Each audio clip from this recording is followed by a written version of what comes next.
अस्सलाम वालेकुम, good evening. आप देख रहे हैं पब्लिक ओपिनियन और मैं हूं सहरिश सलीम। नाज़रीन, इत्तेहादी हुकूमत कम वक्त ही में तारीख की सबसे बड़ी मुश्किलात के नरख़ में है।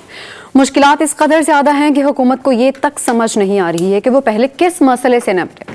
मसलन हुकूमत को बैक वक्त मजबूत अपोजिशन, कमज़ोर इत्तेहाद, बढ़ते मुआशी और अदालती दबाव का सामना भी है। डूबते को तिनके का सहारा की तरह पीपल्स पार्टी इस वक्त नून लीग के साथ हुकूमती इत्तेहाद में है। होना तो ये चाहिए कि वो हर मुश्किल में नून लीग का बढ़ चढ़कर साथ देती, लेकिन ऐसा नजर नहीं आ रहा है। इस वक्त नून लीग को सबसे बड़ी मुश्किल ये है कि पीपल्स पार्टी को राजी कैसे रखना है। हर कुछ दिन बाद किसी भी मसले को लेकर पीपल्स पार्टी नून लीग पर तंदुतेज जुमले कसना शुरू कर देती है। अहम कानून साजी हो या फिर बजट पास करवाने की मुश्किल या फिर ओपोजिशन से निपटने का चैलेंज, पीपल्स पार्टी हर मौके पर नून लीग से कुछ लो और कुछ दो की सियासत कर ही होती है। अपने मुतालबात मंजूर करवाने के बाद बजट के हक में वोट देने वाली पीपल्स पार्टी के रूह रवां मौजूदा सदर आसिफ अली जरदारी ने मुबैना तौर पर एक बार फिर नून लीग के बारे में फरमाया है कि उनसे हुकूमत नहीं चल रही, हम हुकूमत बनाना भी जानते हैं और गिराना भी जानते हैं। अब इस बयान के बाद अवाम ये समझने से कासिर है कि अब की बार पीपल्स पार्टी किस नए मिशन पर है या फिर कौन सा नया मुतालबा मनवाने के फराक में है। दूसरी जानिब बजट में लातादार टैक्सेस लगाने के बाद भी IMF फिर से डू मोर का मुतालबा करते हुए ज़रूरी टैक्स लगाने पर जोर दे रहा है। अब तक की इतलात के मुताबिक IMF के इस मुतालबे पर तमाम सूबों ने हामी भर भी ली है। इसी तरह हुकूमत को इस वक्त मुल्क में फ्लोर मिल्स एसोसिएशन की जानिब से भी हड़ताल के मसले का सामना है। इस सारी सूरत हाल पर डिस्कशन के लिए हमारे साथ स्टूडियोज़ में मौजूद हैं रिजवान रजी साहब, डॉक्टर फ़ारूक सलीम भी हमें ज्वाइन कर रहे हैं, अनवर रज़ा और शाहिद मैतला भी हमारे साथ होंगे। सबसे पहले रिजवान सर आपसे शुरू करूँगी। एक बार फिर से सामने आया कि नून लीग और पीपल्स पार्टी में नाराज़गी चल रही है। इजलास हुआ है आसिफ अली जरदारी के ज़ेरे सदारत, जिसमें रहनुमाओं ने ये शिकवा किया है, वाज़ेह तौर पर कहा कि वफाकी हुकूमत और सूबाई हुकूमत जो है वो ताउन नहीं कर रही है, हम अपने वोटर्स के मसाइल कैसे हल करें। तो एक तरफ तो वज़ीर आला पंजाब मरीम नवाज़ बहुत एक्टिव हैं, बहुत ज़्यादा हमें नज़र आ रहा है कि वो काम करते हुए दिखाई दे रही हैं। दूसरी जानिब वो पीपल्स पार्टी के जो रहनुमा हैं जो इस वक्त गवर्नमेंट में हैं, उनको क्यों नहीं देख रही? देखिए, गुज़िश्ता दिनों पीपल्स पार्टी के मुज़ाकरात हुए थे PMLN के साथ और पीपल्स पार्टी ने कहा था कि हमें पंजाब के अंदर आप इक़्तिदार में हिस्सा दें, यानी कि काबीना में शामिल करें, वुज़रा हमारे शामिल करें। जिसके ऊपर जो था वो मियां नवाज शरीफ साहब ने कहा कि नहीं, देखिए यहाँ पे तो आपने हमें सहारा नहीं दिया हुआ, तो इसलिए आपको इक़्तिदार काहे का दें। खैर, होते होते बात फिर यहाँ तक आई कि साउथ के कुछ 3 अजला थे, वहाँ पे जो आप ब्यूरोक्रेसी अपॉइंट करेंगे उसके अंदर पीपल्स पार्टी की से होगी, यानी पीपल्स पार्टी के कहने के ऊपर वहाँ पे DPOs, DCOs वगैरह लगाए जाएंगे। ये बात जो थी वो मियां नवाज शरीफ साहब ने भी मान ली और शहबाज शरीफ साहब ने भी मान ली। मेरे पास जो इतलात है मैं उनके मुताबिक बात कर रहा हूँ, लेकिन मरियम बीबी ने इनकार कर दिया। उन्होंने कहा कि जी मैं मेरिट से हट के नहीं करूंगी और मैं किसी को भी इस तरह सूबे की एडमिनिस्ट्रेशन के अंदर इंटरफेरेंस की इजाज़त नहीं दे सकती। अब मरियम के इनकार के बाद जो है वो ज़ाहिर है पीपल्स पार्टी का जो मुतालबा जिसके ऊपर एग्री किया था शहबाज शरीफ साहब ने और फिर नवाज शरीफ साहब ने उसको ओके कर दिया था, अब उसके सामने भी अगर मरियम नवाज शरीफ तन के खड़ी हो गई हैं तो इसका मतलब ये है कि अब पीपल्स पार्टी के पास इसके अलावा कोई ऑप्शन नहीं है कि वो इस तरह मामलात को पब्लिक में ले जाए और वो ले गए हैं। पीपल्स पार्टी किसी ना किसी तौर पर पंजाब के इक़्तिदार के अंदर अपना हिस्सा चाहती है। अच्छा, अब वो हिस्सा जो है वो उसको मिलता है या नहीं मिलता, फिलहाल तो नहीं मिल रहा, जिसकी बुनियाद के ऊपर जनाब आसिफ अली जरदारी साहब की ये गुफ्तगू जो है ये हमारे सामने आई है। और इसमें से मुझे ये शक पड़ता है कि ये गुफ्तगू जो उन्होंने कहा नहीं पार्टी की सेंट्रल एग्जीक्यूटिव में हुई है और ज़ाहिर है वहाँ पे शरीक किसी शख्स ने मीडिया को बताया होगा, ये ऐसी गुफ्तगू है जिससे मुकरना बहुत आसान होगा। सही है डॉक्टर साहब, बयान हमारे सामने ये आया कि मुबैना तौर पर सदर जरदारी साहब ने ये फरमाया है कि नून लीग से हुकूमत नहीं चल रही है, हम हुकूमतें बनाना भी जानते हैं, गिराना भी जानते हैं। अगर देखा जाए तो किस जानिब इशारा कर रहे हैं ये? देखिए, प्रेसिडेंट डॉक्टर जरदारी साहब, मैं उनको डॉक्टर जरदारी साहब कहूँ, आइन के मुताबिक तो जो सदर पाकिस्तान है वो विफाक की अलामत समझा जाता है, नंबर 1। दूसरा, वो पाकिस्तान के मुख्तलिफ इलाके और सूबों को जो मुत्तहद करने वाली शख्सियात है वो उस तरह उसको आइन ट्रीट करता है। तो वो सियासत से वो दफ्तर जो है, कॉन्स्टिट्यूशनल ऑफिस जो है, वो सियासत से बालातर होना चाहिए हमारे आइन के मुताबिक। अब आइन के मुताबिक तो पाकिस्तान के अंदर आपको पता है कि कोई भी अदारा जो है वो अपना काम नहीं करता, वो दूसरे इदारे का काम करना या दूसरे दफ्तर का काम करना जो है वो उसकी तरजीह होती है। तो यहाँ भी कुछ ऐसी चीज नजर आ रही है। रिजवान रजी साहब ने आपको बता दिया कि असल प्रॉब्लम क्या है। देखिए, मुफादात दो होते हैं, एक माली मुफाद सियासी पार्टी का और एक सियासी मुफाद। अब माली मुफाद जो है वो तो ये है कि वो 18वीं तरमीम के तहत सिंध हुकूमत को हाथ पांव हिलाए बगैर, कुछ भी किए बगैर 3000 अरब रुपया मिल जाता है विफाकी हुकूमत से। तो माली मुफाद तो पूरा हो गया, सिंध में उनकी मेजॉरिटी भी है और फ्यूचर में जो इलेक्शन होगा उसमें भी लगता है कि पीपल्स पार्टी ही वोट लेके आएगी। माली मुफाद तो पूरा हो जाता है। सियासी मुफाद जो है वो सिंध की हद तक उनका पूरा है, और पंजाब में वो जो कुछ करना चाहते हैं वो रजी साहब ने बिल्कुल खोल के आपके सामने रख दिया। तो उसमें कोई रुकावट आ रही है, रुकावट का नाम भी रजी साहब ने आपके सामने रखा है, और वो वजीर आला पंजाब साहिबा हैं जो रुकावट बन रही हैं कि उनका सियासी मुफाद जो है या सियासी जो असर रसूख कह लें या इन्फ्लुएंस कह लें, जिन अजला में वो पीपल्स पार्टी की इन्फ्लुएंस बढ़ाना चाह रहे हैं, वहां पे वजीर आला साहिबा उनको इजाजत नहीं दे रही। तो डॉक्टर जरदारी साहब जो है वो फोकस्ड हैं दोनों चीजों में। माली मुफाद वो हासिल कर चुके हैं और सियासी मुफाद हासिल वो करना चाहते हैं, और उसका तरीका जो है वो आपके सामने वो खुल के आपको दिखा रहे हैं।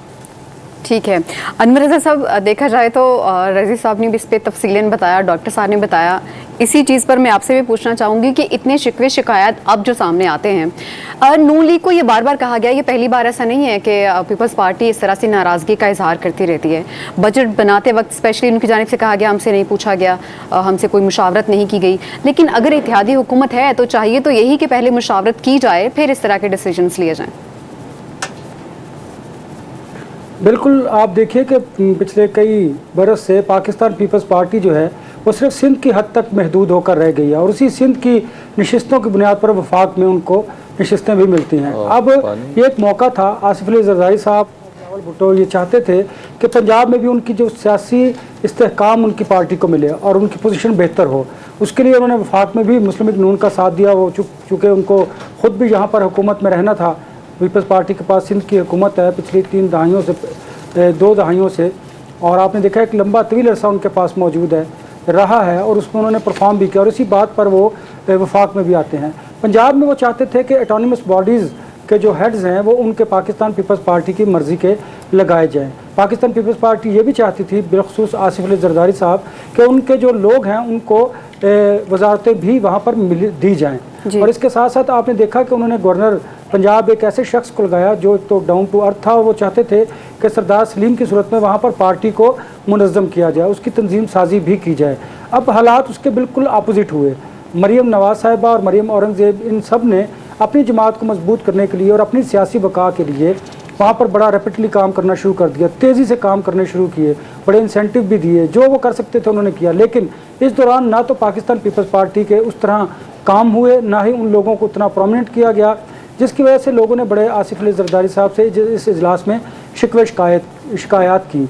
आपने देखा उन्होंने कहा कि मैं अब आ गया हूँ, लाहौर हो या इस्लामाबाद मैं काम करवा लूँगा। इसी बुनियाद पर उन्होंने ये धमकी भी दी कि वो जब चाहे हुकूमत बना सकते हैं और जब चाहे हुकूमत गिरा भी सकते हैं।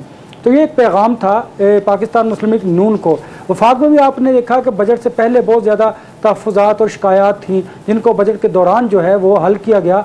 इसहाक डार साहब गए, प्राइम मिनिस्टर ने भी बात की, और वहाँ पर जो तहफ़्फ़ुज़ात थे उनको एड्रेस किया गया। अब ये प्रेशर इसलिए पोलिटिकली प्रेशर डाला जा रहा है कि पंजाब में पाकिस्तान पीपल्स पार्टी को अपनी सियासी बका और इस्तेहकाम के लिए जमात के वहाँ पर उनकी प्रेजेंस होना ज़रूरी है, वहाँ पर उनकी पेनिट्रेशन होना ज़रूरी है। लेकिन हो क्या रहा है वहाँ पर वज़ीर दाखिला जो इस वक्त वफाक में है मोहसिन नकवी साहब, उनकी ब्यूरोक्रेसी के लोग वहाँ पर मौजूद हैं। मरीम नवाज़, औरंगज़ेब और इन सब की वहाँ पर ब्यूरोक्रेसी के डेफिनेटली लोग वहाँ पर मौजूद हैं जो कि अपना अपना काम कर रहे हैं। हो क्या रहा है कि पाकिस्तान पीपल्स पार्टी को उस तरह वहाँ पर पजीराई नहीं मिल रही, उस तरह उनके कारकुनान को, उनकी जमात को वो हिस्सा नहीं मिल रहा जो उन्होंने तवक्को कर रखी थी। इसी बुनियाद पर आसिफ अली जरदारी साहब ने ये सख्त स्टांस लिया है। लेकिन इससे भी ज़्यादा बिलावल भुट्टो जरदारी वो चाहते ये हैं कि अपनी जमात को किसी भी तरीके से पंजाब में मुस्तहकम किया जाए। उन्होंने बहुत जो पार्टी की सीनियर क़यादत है उसको ये टास्क भी दिया है कि आप तंजीम साजी कीजिए, कमर ज़मान कायरा को, नदीम अफजल चंद को और बाकी जो सीनियर रहनुमा हैं, कि पंजाब में अपनी पोजीशन को मुस्तहकम कीजिए, क्योंकि पाकिस्तान पीपल्स पार्टी के बारे में यही है कि वो सिंध तक महदूद रह गया और ये जो स्टिग्मा उन पर लगा है इसको उन्होंने दूर करना है। वो इसी सूरत मुमकिन है कि जब पंजाब में कोई कुशन मिलेगा और पंजाब में उनकी कोई जब सुनवाई होगी तो। सही है। मतलब साहब ये कहा जा रहा है, अंदर साहब ये कह रहे हैं कि पंजाब काबीना में मुस्तहकम होना चाहते हैं। कहा तो जा रहा था बिलावल भुट्टो जरदारी की जानिब से ये कि हम काबीना, वफाकी काबीना में नहीं जाएंगे, लेकिन फिर पंजाब की काबीना में इतना दिलचस्पी क्यों ले रहे हैं वो? अच्छा, शाहिद साहब के पैगाम से पहले शाहिद साहब ने गुज़िश्ता हफ्ते Punjab Pakistan federal union of journalist के एक साहब का एक क्लिप शेयर किया था, जिसके मुताबिक जो जुमेरात गुजर गई है गुज़िश्ता, उस दिन बानी पीटीआई को जेल से बाहर आ जाना था उस क्लिप के मुताबिक। तो पहले आप हमें वो गाइड करें कि वो क्यों नहीं आए, रास्ते में क्या रुकावट पड़ गई है? वो बहुत शुक्रिया रजी दादा साहब। वैसे तो सुरखेल हैं सोशल मीडिया के आप, बस हम भी कभी कभार आपसे मुतासिर होकर छोटी मोटी शरारतें कर लेते हैं। और फिर आप इस्लामाबाद तशरीफ़ लाए हुए थे, मुझे बताया गया कि चूँकि रजी दादा साहब इस्लामाबाद में मौजूद हैं तो इसलिए आप पब्लिक न्यूज़ के स्टूडियोज़ में नहीं आ सकते, तो अब आप जुमेरात को आइएगा। तो एक तो आपने ये एजाज़ हमें नहीं बख्शा कि आपके साथ वाली चेयर पे बैठ के शो हो सकता है। एनीवेज ये it depends on your convenience. और आगे चलते हैं। अच्छा देखिए, जो पीपल्स पार्टी के हवाले से बातचीत है, पीपल्स पार्टी 2013 से ऑनवर्ड्स वफाक में नहीं है, लेकिन उसके बावजूद किसी ना किसी तरह से हुकूमत में है। वैसे तो 2008 से सूबाई हुकूमत का हिस्सा है और ये शायद तारीख़ में एक रिकॉर्ड भी होगा, पाकिस्तान की हिस्ट्री में रिकॉर्ड होगा कि 2008 से 2024 और 2028 तक ये असम्बली चलनी है और 2029 तक ये असम्बली चलनी है। तो यानी आप देख लीजिए 23-24 साल ऑलमोस्ट जो है 24 साल ऑलमोस्ट वो पीपल्स पार्टी हुकूमत पे होगी। और ये पीपल्स पार्टी के बारे में अगर कहा जाए तो बेजाना होगा कि वो 25 साल मुसलसल हुकूमत में रही है और उसके 25 साल मुसलसल हो जाएंगे, लेकिन उसने डिलीवर क्या किया है? जबकि आप पॉपुलेशन का साइज़ देखें तो वो भी 4.5 करोड़ से ज़्यादा नहीं है जो सिंध का पूरे पॉपुलेशन साइज़ है। उसमें उन्होंने कितना डिलीवर किया, एजुकेशन पे, हेल्थ पे, बाकी पब्लिक इंफ्रास्ट्रक्चर के जो प्रोजेक्ट्स हैं उस पर कितना। सिंध में अगर हेल्थ सेक्टर को आप देखें तो उसमें बिल्कुल थोड़ा बहुत कंट्रीब्यूट करती है पीपल्स पार्टी की गवर्नमेंट, लेकिन उसमें पब्लिक प्राइवेट सेक्टर मिलके कंट्रीब्यूट कर रहे होते हैं। इसी तरह से बाकी चीज़ों में भी। तो पीपल्स पार्टी की, अब पीपल्स पार्टी का एक और बहुत यूनिक सेलिंग पॉइंट हो गया हुआ है कि वो हुकूमत में होते हुए भी हुकूमत को क्रिटिसाइज़ कर रही होती है। और कहीं ना कहीं पीपल्स पार्टी ने ये अपने आप को एक्सेप्ट भी कर लिया कि अब वो रीजनल पार्टी के तौर पे है और उनको अपनी जो पोजीशन है और जितनी उनके पास स्ट्रेंथ है उसको बारगेन करना है। और वो ताकतवर हलकों को, एक और इंटरेस्टिंग चीज़ ये है कि वो ताकतवर हलकों को हर वक्त अवेलेबल रहती है और इसलिए उनका ऐसा कोई स्टांस भी नहीं रहा, ना वो एंटी इस्टेब्लिशमेंट है ना वो प्रो इस्टेब्लिशमेंट है। एक ही वक्त में वो क्लेम करते हैं कि एंटी इस्टेब्लिशमेंट है और फिर वो प्रो इस्टेब्लिशमेंट भी उभर के सामने आ जाते हैं, इमर्ज कर जाते हैं, ह्यूमन राइट्स के हवाले से आवाज़ भी उठाते हैं, फिर बहुत सारे ह्यूमन राइट्स की वायलेशंस भी होती हैं, वहाँ पे भी नहीं बात करते। तो ये बाकी जमातों के लिए भी सोचने का मकाम है कि जिस तरह से इंटेलिजेंटली पीपल्स पार्टी प्ले कर रही है, बाकी जमातों को भी उतना ही हक है कि वो भी उसी तरह से प्ले आउट करें। फॉर एग्जांपल 2022 में, अप्रैल 2022 में तहरीक अदम एतमाद आती है, उसमें इमरान खान साहब फारिग हो जाते हैं और पीपल्स पार्टी के साथ नून लीग इत्तेहादी हुकूमत बनाती है। लेकिन जितनी भी खराबियाँ थीं, बिजली महंगी की हुई, अदरवाइज महंगाई हुई और दूसरी तीसरे जितने भी मसाइल थे, अदालतों के हवाले से मसाइल, उन सब का मलबा जो गिरा है वो PMLN पे गिरा है और वो डेसिमेट हो गई है, वाइप आउट हो गई है पंजाब की हद तक। और मैं लोगों को और ख़ास तौर पर नून लीग को अभी भी एहसास नहीं हो रहा, मैं आपके साथ शेयर कर लेता हूँ कि अवाम पाकिस्तान फर्दर डेसिमेट करने जा रही है PMLN को। आप देखिए कि 2018 में कोई 64 सीट्स थी सेंट्रल पंजाब से और फिर बाकी मिला के उनकी कोई 132 के करीब बन गई, 15-16 के करीब सीट्स बन गई थी सिर्फ पंजाब की, और बाकी सूबों की मिला के 130-32 PMLN की 2013 में बन रही थी, और फिर 2018 में 64 आई, फिर अभी इस दफ़ा 2024 में 62 के करीब उनकी सीट्स आई। तो वो फर्दर एक वो भी ये जो पिछली हुकूमत 2 साल की PMLN की रही है उसमें वो काफ़ी कॉम्प्रोमाइज़ हुई है, उसकी स्ट्रेंथ काफ़ी कॉम्प्रोमाइज़, उसका वोटर काफ़ी कॉम्प्रोमाइज़, जो सपोर्ट बेस है वो काफ़ी कॉम्प्रोमाइज़ हुई है। लेकिन आप देखिए कि इक़्तिदार के मज़े बराबर पीपल्स पार्टी लेती रही है, और अभी भी उन्होंने अपनी पोजीशन को बहुत अच्छे से बार्गेन किया कि जितने स्ट्रेटजिक डेजिग्नेशन थे, ओहदे थे, वो उन्होंने ले लिए, कॉन्स्टिट्यूशनल पोजीशन थी वो उन्होंने होल्ड कर ली। मैं बता देता हूँ कि नवाज शरीफ साहब कभी भी नहीं चाहते थे कि पंजाब का जो गवर्नर है वो पीपल्स पार्टी से या किसी दूसरी जमात से आए, लेकिन वो भी कॉम्प्रोमाइज़ हुआ। पिछले दिनों मेरी 2 महीने पहले जब बात हो रही थी, मैंने यूसुफ रज़ा गिलानी साहब जो कि आम आदमी है उनसे मैंने बात की, मैंने कहा मरीम नवाज साहिबा तो शायद आपको उस तरह से नहीं इंटरटेन करें पंजाब की हद तक। उन्होंने कहा नहीं ऐसा नहीं, हम इंटरटेन हो जाएंगे, मरीम साहिबा को भी कोई इशू नहीं है। जबकि मेरी मालूमात थी कि इवन इधर पंजाब में भी, इवन वफाक में भी PMLN, बाकी मीडिया में ये खबरें चलती नहीं कि भाई PMLN चाहती है कि पीपल्स पार्टी हुकूमत में आए, लेकिन वो चाहते थे हम इंडिपेंडेंटली काम करें, PMLN वाले चाहते थे। इसी तरह से पंजाब में भी वो चाहते थे इंडिपेंडेंटली काम करें, लेकिन जो एपिटाइट है पीपल्स पार्टी का वो ये है कि हमें पंजाब में भी बराबर हिस्सा मिलना चाहिए, ना सिर्फ वजारतों में बल्कि जो एडमिनिस्ट्रेटिव पोस्ट हैं, पोजीशंस हैं, DPO हैं या DCOs वगैरह अपॉइंट करते हैं तो वो भी पीपल्स पार्टी करे। तो वो विफाक में भी अब हुकूमत में आना चाहते हैं और पंजाब में भी आना चाहते हैं, but at the same time वो किसी किस्म का ओनर्स शेयर करने के लिए तैयार नहीं है। और बाकी रहेगी पीपल्स पार्टी के डिवाइवर की बात रह गई, और आसिफ अली जरदारी साहब का ये कहना कि मैं लाहौर आ गया हूँ, मैं ये करूँगा वो करूँगा।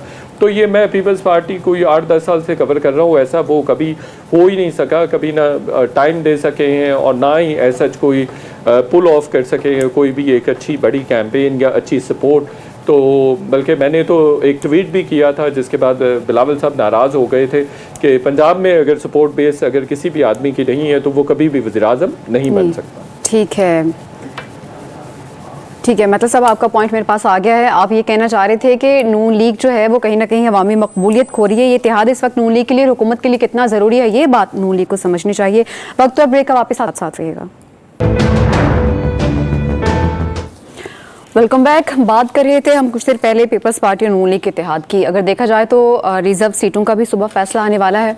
फाइनली 2 मुशावरती इजलास हुए हैं और उसके बाद क्या फैसला आता है, देखा जाए तो 2/3 अक्सरियत दरकार होगी। रजी साहब आप इस पे कुछ बात कर रहे थे कुछ देर पहले। हाँ, मैं अर्ज कर रहा था, लेकिन उससे पहले मैं एक बात कर दूं। पिछला हमारा पूरा सेगमेंट एक वन साइडेड चला गया, जैसे लगा कि नहीं जनाब वफाक में कोई मसला नहीं है। गुज़िश्ता मेरे पास चूँकि ख़बर है गुज़िश्ता दिनों एक इजलास हुआ जिसकी सदारत प्राइम मिनिस्टर साहब ने की, और प्राइम मिनिस्टर साहब अपने जो हैं वज़रा के ऊपर बहुत बरहम हुए जी। जो रिपोर्ट्स हैं वो ये हैं कि जी अक्सर वज़रा जो है वो 10-11 बजे ऑफिस आते हैं। अभी तक 90% वज़रा ने अपनी अपनी वजारतों के बारे में ब्रीफिंग्स नहीं ली, यानी जहाँ पे बेसिक्स चीज़ें उनको बताई जाती हैं। तो उन्होंने फैसला क्या करना है। नॉर्मली इनिशिएटिव्स जो होते हैं वो वजारतों की तरफ से जनरेट होते हैं। बहुत कम होता है कि प्राइम मिनिस्टर ऑफिस उन्हें कहे कि ये वाली समरी बना के भेजें। ज़्यादातर वजारतों ने खुद जनरेट करने होते हैं। उस मामले के अंदर 1% भी डेवलपमेंट नहीं है। ले दे के वजारत इतलात जो है वो थोड़ी सी हमें सरगर्म नज़र आती है। और इसके हवाले से फिर ये भी मसला है कि 10-12 वजारतें उन्होंने अलग से रखी हुई हैं पीपल्स पार्टी के लिए कि जब वो ज्वाइन करेगी उसके अंदर तो बिल्कुल भी नहीं कोई काम हो रहा। तो जब काबीना काम ना कर रही हो, वज़रा काम ना कर रहे हो, तो प्राइम मिनिस्टर सुबह सुबह उठे खाकी रंग के कपड़े पहने और चला जाए मुख्तलिफ जगहों के ऊपर तकरीर करने या फीता काटने, तो गवर्नेंस तो ना हुई फिर। बिल्कुल ऐसा ही है। तो इसका इतराफ़ किया गया not less than prime minister, और वज़रा को कहा गया कि वो अपने आप को बेहतर करें। मेरा ख्याल ये है कि ये पहलू भी जाना चाहिए था कि वफाक के अंदर भी मसाइल हैं, काम नहीं कर रहे। अब आ जाइए आपके सवाल की तरफ। आपने मोटरसाइकिल ली? मैं एक कमेंट कर दूं, एक छोटा सा कमेंट भाई कि देखें crisis is always an opportunity as well. Yes. तो मैं तो समझता हूँ PMLN के लिए लाइफ टाइम हिस्टोरिक अपॉर्चुनिटी है to perform better and to Yes. Perform like anything. तो ये कर सकते हैं, डिलीवर कर सकते हैं अगर डिलीजेंटली डेडिकेटेडली चीज़ें की जाएं तो ये बिल्कुल बहुत अच्छा डिलीवर कर सकते हैं। बिल्कुल सही है, ठीक है। अच्छा, अब सहरज, आपको मोटरसाइकिल मिली नहीं, है? आज 27,000 ई-बाइक्स तकसीम की हैं मरियम नवाज शरीफ साहिबा ने, आपको एक भी नहीं मिली? सर वो स्टूडेंट्स के लिए थी। अच्छा अच्छा अच्छा, आप तो बंदा सारी उम्र तालिब इल्म ही रहता है तो सही है ना? वैसे माँ शो की करवाया गोद जा से सकता लेके है कहीं ना कब्र तक कहीं। बंदा तालीम हासिल करता है, आप स्टूडेंट हैं, क्या ख्याल है? सही है सर। नई खबर सामने आई है, IMF ने पाकिस्तान से नया कर्ज प्रोग्राम के लिए डू मोर का मुतालबा किया। देखा जाए तो बहुत सारी चीज़ें इस वक्त जिस पर हमारी जो गवर्नमेंट है वो इस वक्त कहा जाए तो लड़ाई कर रही है या शदीद मुश्किलात का सामना करना पड़ा है। महंगी बिजली है, फ्लोर मिल्स हड़ताल पे हैं और ताजर बरादरी भी नाराज़ दिखाई दे रही है। कुछ देर पहले हम दोनों बात कर रहे थे, किस तरह से हुकूमत इन बहरानों का सामना कर पाएगी? देखिए, ये सारे बहरान इसलिए हैं कि इस वक्त पॉलिटिकल कुव्वतों को भी पता चल गया है कि हुकूमत जो है वो IMF के साथ फंसी हुई है। हमारे वजीर ख़जाना चाइना जा रहे हैं और इस्लामाबाद में अफवाह यही है कि वो जो चाइनीज़ लोन हैं उनके रीशेड्यूल के बारे में बात करेंगे। हालांकि चाइना ने आज तक किसी को अपना कर्ज रीशेड्यूल नहीं किया। इवन श्रीलंका भी जब डिफ़ॉल्ट कर गया और IMF ने उसको पैकेज देने से पहले कहा कि चाइना से अपने कोर्स लोन्स रीशेड्यूल करवाएं, वो भी नहीं हुए थे। वो हेमनटोटा दे के ही जो बंदरगाह है उनकी जान छूटी थी। तो कहने का मतलब ये है कि अब ये मुश्किल टास्क जो है वो IMF ने हमें डाला है कि जो $5.5 बिलियन के जो लोन हैं वो चाइना जो है वो होल्ड पे ले जाए, कोई आपको ग्रेस पीरियड दे दे 20 साल का या इस तरह का। और ये इतलात हैं इस्लामाबाद के सर्कल में, मैं पिछले दिनों सुन के आया हूँ। चूँकि डॉक्टर साहब दुबई गए हुए थे तो मैंने कहा मैं इसी जगह खाली है तो मैं इस्लामाबाद का चक्कर लगाऊँ, तो ये अपनी जगह के ऊपर। अच्छा, दूसरी बात जो है, जहाँ तक आपने बात की है ये फ्लोर मिल्स वालों की, ये तो सिर्फ ब्लैकमेलिंग है। फ्लोर मिल वाले चाह रहे हैं कि उनको जो FBR के रजिस्टर्ड नेटवर्क के अंदर लाना है, टैक्स नेटवर्क के अंदर लाना है, वो ना लाया जाए और फ्लोर मिल के ऊपर फिक टैक्स लगा दिया जाए। ट्रेडर भी यही चाह रहे हैं कि जनाब हमें जो है वो आप इनकम टैक्स के तहत या किसी भी तहत FBR हमें रजिस्टर ना करे, रजिस्टर कर ले, 1200 रुपए साल का हमसे ले ले। यानी आप अंदाजा करें कि सड़क वो इस्तेमाल करें सरकार की, सीवरेज वो इस्तेमाल करें सरकार का, अपनी दुकान के सामने सफाई करने वाले को वो रोजाना का 200 रुपया देने को तैयार है, सरकार को 1200 रुपया 100 रुपया महीना देने को तैयार है। वो दुकान की सफाई करने वाले को रोजाना का 100 रुपया दे देंगे, सरकार को देने को तैयार नहीं है। मतलब कि आप देखिए तो सरकार को समझा क्या हुआ है। और ये तजवीज़ नई मीर साहब ने पेश की है, जबकि वफाकी हुकूमत बजट में अनाउंस कर चुकी है, नोटिफिकेशन करने लगी थी तो वो नई तजवीज़ लेके पहुंच गए कि जनाब आप हमें कर ले। तो ये सारे लोग जो हैं इनको गवर्नमेंट की वीकनेस का ज्यादा जैसे ही एहसास हुआ है, सारे के सारे अपने मुतालबात लेके चढ़ गए और अब वो चाह रहे हैं, मतलब फ्लोर मिल भी चाह रही है कि हमें FBR रजिस्टर ना करे और ट्रेडर भी चाह रहे हैं रजिस्टर ना करे। तो फिर रजिस्टर मुझे और अशरफ अपना शाहिद मैतला को कर लेते हैं। शाहिद मैतला के ऊपर हम भी कहीं ना कहीं ये चाहते हैं। नहीं, शाहिद मैतला के ऊपर इसलिए जो टैक्स लगाया जाए कि इनके बाल बड़े हैं और मेरे पे इसलिए टैक्स लगाया जाए कि मेरे बाल हैं ही नहीं है, तो हम दोनों के ऊपर टैक्स लगा दिया जाए। बाकी तो कोई रजिस्टर होने को तैयार ही नहीं है। सही। डॉक्टर साहब, IMF माहिरीन ने हर सूबाई हुकूमत के साथ अलग अलग मुज़ाकरात किए हैं और जिसमें चारों सूबों ने ज़रिए इनकम टैक्स पर एग्री भी कर लिया है कि दिए जाएंगे। अब देखा जाए तो तमाम ज़रिए आलात जो हैं उन पर अलग से टैक्सेस हैं, ज़रिए आमदन पर अलग से टैक्स है, 6 लाख सालाना से ज़ायद जो भी इनकम होगी उस पर टैक्स लगाया जाएगा। तो ये सूबाई हुकूमतों ने खुद से तो एग्री कर लिया, किसानों से, काश्तकारों से कौन पूछेगा? देखिए, हमारे टैक्स का जो सिस्टम है उसमें जो बुनियादी गलती है ये है कि वो सोर्स न्यूट्रल नहीं है। ये एक सुनहरी असूल होता है कि चाहे आपका सोर्स ज़राई हो, आपका सोर्स सनती हो या सर्विसेज सेक्टर हो, आपके ऊपर टैक्स जो है वो बराबर का लागू होना चाहिए। अब जरा आदाद-ओ-शुमार अगर आप सामने देखें कि 22% एग्रीकल्चर का कंट्रीब्यूशन है हमारी GDP के अंदर, यानी कि तकरीबन $350 बिलियन की ज़राअत का शोबा है और असूली तौर पे उस पे जो टैक्स लगना चाहिए वो बनता है 3000 अरब। जी। जैसे सनती इनकम के ऊपर टैक्स लगता है, सर्विसेज की इनकम के ऊपर टैक्स लग रहा है। 3000 अरब एग्रीकल्चर सेक्टर को टैक्स देना चाहिए और वो दे रही है 13 अरब, यानी कि 22% का टैक्स, 22% की जीडीपी है और 22% का टैक्स देना चाहिए, लेकिन वो दे रही है 0.1%। सही। तो एक तो ये इसलिए हमने इंडस्ट्री को बढ़ा दिया है, क्योंकि सारा का सारा बोझ जो टैक्स का है वो हमने सनती शोबे पे डाल दिया है। अब जब तक वो सुनहरा असूल है टैक्सेशन का, जिसमें सोर्स न्यूट्रलिटी है, यानी कि हुकूमत को ये नहीं देखना कि सोर्स क्या है आपकी आमदन का, चाहे वो एग्रीकल्चर हो, इंडस्ट्री हो, उसके ऊपर टैक्स बराबर का लगना चाहिए। तो जो IMF की डिमांड है ये टैक्स के सुनहरी असूलों के मुताबिक है। हमने क्या किया है कि सारा टैक्स जो है या तो वो कॉर्पोरेट सेक्टर पे डाल दिया है। आप सोचिए कि पाकिस्तान के कॉर्पोरेट सेक्टर के ऊपर इस वक्त जो टैक्स लगाया जा रहा है वो दुनिया का बुलंद तरीन शरह है, दुनिया की बुलंद तरीन शरह। कहीं 30% स्टैंडर्ड टैक्स लगता है, उसके ऊपर 10% सुपर टैक्स लगा देते हैं, फिर कोई 2% वेलफेयर, वर्कर्स वेलफेयर आ जाता है, 5-6% वर्कर्स पार्टिसिपेशन आ जाता है। ऐसी कंपनीज हैं जो 50% टैक्स के टैक्स की शरह में आती हैं। अगर आपने किसी कंपनी से 50% टैक्स लेना है तो वो भाग जाएगी पाकिस्तान से। यानी कि अगर वो कंपनी जो है जो कमाई करती है उसमें से 50% हुकूमत के खजाने में जमा कर देना है, तो फिर बांग्लादेश चली जाएगी, वहां 27% का टैक्स है। वो इंडिया चली जाएगी, वहां 25% का स्टैंडर्ड टैक्स। तो कॉर्पोरेट टैक्स हमने बेतहाशा आयद कर दिया है, उससे कॉर्पोरेशन भाग गई हैं, सारा का सारा टैक्स इंडस्ट्री से कलेक्ट करते हैं, इंडस्ट्रियलाइजेशन रुक गई है। तो ये तो बहुत जरूरी है कि जो वाजिब शेयर एग्रीकल्चर का बनता है वो एग्रीकल्चर को देना चाहिए और देना पड़ेगा। सही है।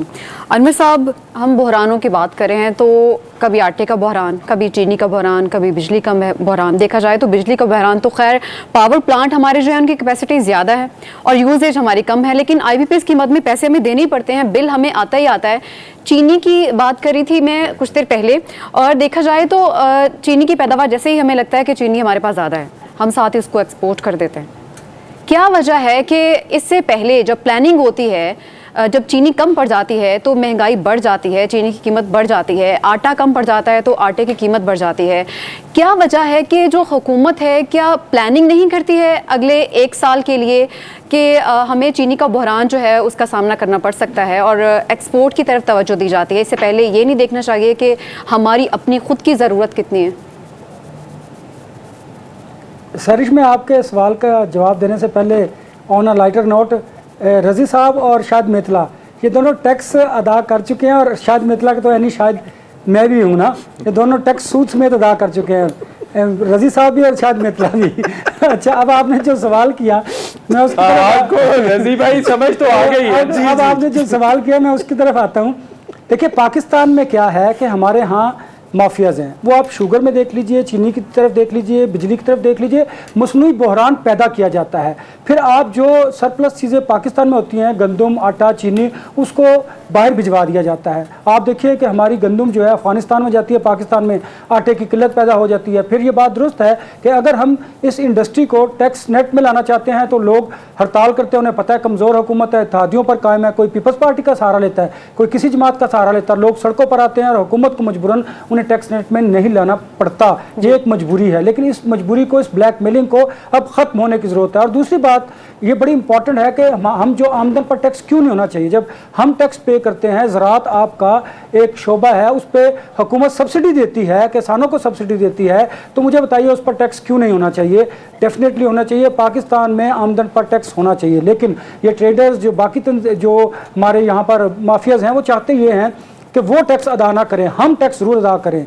लेकिन देखें, पाकिस्तान में चीनी की कमी नहीं होती, लेकिन पाकिस्तान में चीनी बाहर भिजवा दी जाती है, फिर दोबारा महंगे दामों पाकिस्तान में मंगवाई जाती है और उससे कीमतों में इजाफा होता है। यही हाल आटे का है, यही चीनी का है। हाँ, कुछ बहरान ऐसे हैं कि जो जेन्युइनली हैं, मसलन बिजली का बहरान है, था, माजी में था, लेकिन उसका प्रॉब्लम क्या है कि IPPs के साथ आपके जो अनजस्टिफाइड मुआहदे हैं वो पे हमें करना पड़ते हैं। आप बिजली खरीदने आप बिजली इस्तेमाल करें ना करें, आपको पेमेंट तो वो अदा करनी पड़ती है। लेकिन अब जब वो माहदे ख़त्म होंगे तो मेरा ख्याल है कि शायद हुकूमत इस पर खुदारा रहम करे, इस आवाम पर उन माहदों को रिविज़िट करे और पाकिस्तानी आवाम को भी देखे। देखिए, कभी पाकिस्तान में पेट्रोलियम प्राइसेस बढ़ जाती हैं, अशाया ज़रूरिया की कीमतों में इजाफा हो जाता है, वो कम नहीं होती। इसी तरह हमारे यहाँ ये कार्टल्स बने हुए हैं कि जो अपने माली मफादात के लिए हुकूमतों और ब्यूरोक्रेसी के साथ मिलकर इस आवाम का खून चूसते हैं। हमें इस रविश, उस रवैये को ख़त्म करना होगा और इसकी निशानदेही करनी होगी। सही, अनवर रज़ा साहब कह रहे हैं कि मसनूई बहरान पैदा किया जाता है, उस माफिया को पकड़ना चाहिए जिसकी वजह से बहरान पैदा किया जाता है। पहले बहरान पैदा किया जाता है, फिर अशिया की कीमतें जो हैं वो बढ़ाई जाती हैं। मैतला साहब, क्या लगता है आपको, टैक्सेस की भरमार के बाद हुकूमत के पास अब ऑप्शंस क्या हैं? देखिए, हुकूमत के पास तो ऑप्शंस बहुत कम है, बहुत पहले से कम है और कई सालों से बहुत कम है। लेकिन हम मुसलसल देखते आ रहे हैं कि हुकूमत कोशिश करती है, स्ट्राइव करती है, फिर एक कदम आगे जाती है, 3 कदम पीछे हो जाती है। आप इसी का कर लीजिए, एग्रीकल्चर टैक्स का कर लीजिए। पिछले कोई 15-20 साल से सुन रहे हैं कि टैक्सेशन होनी चाहिए, इस सेक्टर को बिल्कुल टैक्स फ्री किया हुआ है। बहुत सारी प्रोडक्शन, जैसे डॉक्टर फ़ारूक सलीम साहब ने भी बताया कि 23%, 21-22% बिल्कुल टोटल जीडीपी का, हमारी आज टोटल जीडीपी $350 बिलियन और उससे कुछ ज़्यादा है। उसके बावजूद आप देखिए कि उसका 23% या 22% उसका टोटल का वो हमारा ज़राअत से आता है। लेकिन टैक्सेशन में उसका कॉन्ट्रीब्यूशन कितना है? 0.6% और 1% भी नहीं है। आप देखिए, दूसरी तरफ आपकी इसलिए भी रेट नहीं है, हुकूमत की रेट इसलिए नहीं है कि हुकूमत ने फॉर एग्जांपल जो बजट दिया उसमें हमें वाज़े तौर पे नज़र आ रहा था कि इतने क्राइसिस के बावजूद, इतनी तनकीद के बावजूद, इन्फ्लेशन के बावजूद, यानी आपकी लोअर मिडिल क्लास, क्या मिडिल क्लास भी, जो पुअर लोग थे वो तो ऑलरेडी वाइप आउट हो गए हुए थे, तो middle class, lower middle class भी फारग हो गई है इस बजट के बाद। लेकिन आपका जो आप जो कहते हैं, जो बात करते हैं, वो आपने बजट में उसको प्रूव करना था, हुकूमत ने प्रूव करना था। हुकूमत को कोई कंपैशन दिखाने की ज़रूरत थी, जो कि उसने नहीं दिखाया है। ये जो बजट बना है, या इसने ब्यूरोक्रेसी को फ़ायदा दिया, इंडस्ट्रियलिस्ट को फ़ायदा दिया और कार्टल्स को फ़ायदा दिया। जो बात मैं कर रहा हूँ कि हुकूमत की रिट क्यों नहीं है, क्यों हर दूसरा शोबा एहतजाज की तरफ चला जाता है, प्रोटेस्ट की तरफ चला जाता है, चूँकि उनको पता है कि वो इजीली इन्फ्लुएंस कर सकते हैं। हमारा पिछले कोई 70-75 सालों में आज का मसला नहीं है, 5 साल का मसला नहीं है, 10 साल का मसला नहीं है, 70 सालों से ये हो रहा है कि ये मुल्क कार्टल्स चला रहे हैं। कार्टल्स हमारी पॉलिसी मेकिंग को इन्फ्लुएंस करते हैं। वही कार्टल्स, उन्हीं के चाचे मामे रिश्तेदार खुद वो या पार्लियामेंट में बैठे हुए हैं, ब्यूरोक्रेसी में बैठे हुए हैं, ताकतवर इदारों में बैठे हुए हैं और वही सारे के सारे बिजनेसेस कर रहे हैं। वही आपस में रिश्तेदारियाँ। न्यू ट्रेंड देखें, पहले भी था और अब और ज़्यादा आ गया हुआ है। ये 60s से चला आ रहा है कि 22 खानदान रूल करते हैं पाकिस्तान को। अब वो कार्टल्स की सूरत में आ गए हुए हैं। कार्टल बनाते हैं और वो एक एम्पायर की सूरत में नज़र आता है। They spend million of rupees in media and otherwise और they get their results done. तो आपको प्रोटेस्ट इसीलिए नज़र आते हैं, यूनिफॉर्मेलिटी नहीं, ऐसा यूनिफॉर्मिटी नहीं है। दूसरा ये है कि आप चीज़ों को इम्प्लीमेंट नहीं कर पाते हैं, चीज़ों को आप थोड़ा सा भी आपको कोई प्रोटेस्ट करता है तो आप ट्रिगर हो जाते हैं, इन्फ्लुएंस हो जाते हैं। दूसरा, आप जो चीज़ें करना चाहते हैं आपको चीज़ें नज़र होती हुई नज़र आनी चाहिए, जो कि अनफॉर्चुनेटली नहीं नज़र आती हैं। दूसरा एक और भी इशू है कि IMF को बहुत सारी चीज़ें नज़र आ जाती हैं। 45% अभी वो प्रपोज कर रहे हैं कि एग्रीकल्चर सेक्टर पे लगना चाहिए, लेकिन दूसरी तरफ ऐसे भी बहुत सारे सेक्टर्स हैं जो पैम्पर्ड हैं, उनके बारे में आज भी उस तरह से IMF बात नहीं करती है। 2-2 जॉब्स ब्यूरोक्रेट्स करते हैं, आफ्टर रिटायरमेंट जॉब करते हैं। दूसरे बिजनेस सेक्टर्स हैं उन पे भी बात नहीं होती। कुछ इदारों के इंडिपेंडेंट फंड्स हैं उस पर बात होनी चाहिए, जैसे पहले प्रपोज भी हुआ था कुछ अर्सा पहले कि उन इंडिपेंडेंट इंस्टीट्यूशन के अपने बिलियन ऑफ रुपीज़ के फंड्स हैं, वो पैसे जो हैं, वो फंड्स जो हैं वो नेशनल बैंक में होने चाहिए रादर देन वो प्राइवेट सेक्टर के पास हों। वो प्राइवेट सेक्टर के पास फंड्स होते हैं, वही हुकूमत बाय कर लेती है, वही हुकूमत लोन ले लेती है और उसी पे 22-23% वो सूद दे रही होती है और फिर इस तरह से ये सर्कल इसी तरह से चलता रहता है। उससे इन्फ्लेशन और बढ़ जाती है। तो इस तरह की भी इस्लाहात लानी चाहिए।